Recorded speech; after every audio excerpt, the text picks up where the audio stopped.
Get to our final topic. Just looking at the NFC South, Tampa Bay with the Bruce Arians, we see what they have going on. Carolina, maybe a little bit of a mess, but not considered to, let's say, win the division, just kind of how Tampa Bay is. And then we seen Drew Brees go down with injury, could be out to 8 weeks, just give or take, depending on which report you want to trust and stuff like that. So I'm bringing all this up basically to say Dan Quinn. Right now they're 1-2. They're playing Tennessee, a team at home. They probably should beat them. They should beat Tennessee.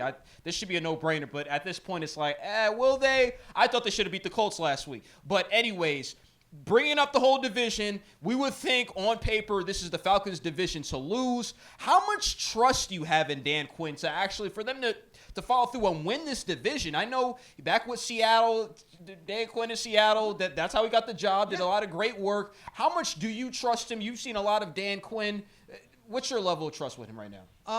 Not very good. And then there's reasons behind that. Number one, he's in control of the defense. The defense hasn't played very good. I mean, there's still zero pressure I'm shocked, on the too. quarterbacks. And then he was going to take responsibility for Vic Beasley. Vic Beasley has been terrible. I mean, again, still not getting to the quarterback. And so, that cost them in the first half. Again, they played really good ball in the second half of games, but when you're already down, 14 or 21 or so, it's tough to get back into these games no matter how good you play in the second half. Dan Quinn, to me, I thought even last year, is living on borrowed time. If he were anywhere else, he'd have been gone. Except for Dallas.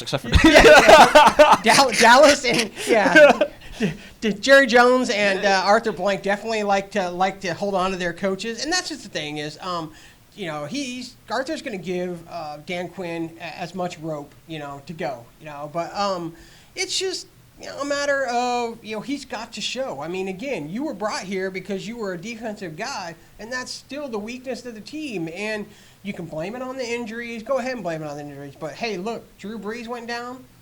Saints still found a way to win last week, and that's just the thing. When you have a star go down, you've got to up your game at the other players to, make up for that injury. So, I'm not giving him the injury excuse this year. I mean, if they don't go, because to me, they should be this year winning at least the South. The South is a poor division this year. So, the Saints are still finding ways to win, and that's the thing. Everybody was like, oh, this is an easy win now for the Falcons because the Saints don't got Drew Brees. Well, you know what? Their guy stepped up last week, so all Teddy Bridgewater had to do was just manage a game.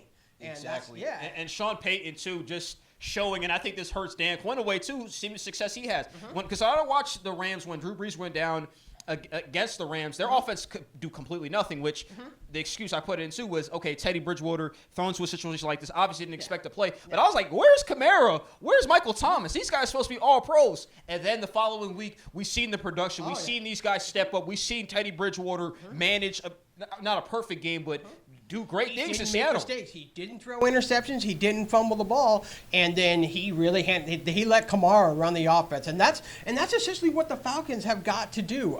Free has got to step up and be that Kamara type guy to where your first two downs you're getting at least 5 to 6 yards between the two downs, so that when it does come to third down, you can bring in Ito Smith as your pass catching running back and let him do his thing if you need to check off. Or, again, get the ball to Hooper down low, which then allows you to free up, Julio and Calvin Ridley for those long, deep passes. It's not that Matt Ryan can't make it. Those passes, a lot of people have said, hey, he can't get the ball downfield. He can. I've seen it before. Absolutely. We're going to see what they do because this Tennessee game is a must-win game, I agree like I said before. But Jansen Harris, I'm here with Bob Lancaster, breaking everything down. ATL Sports HQ.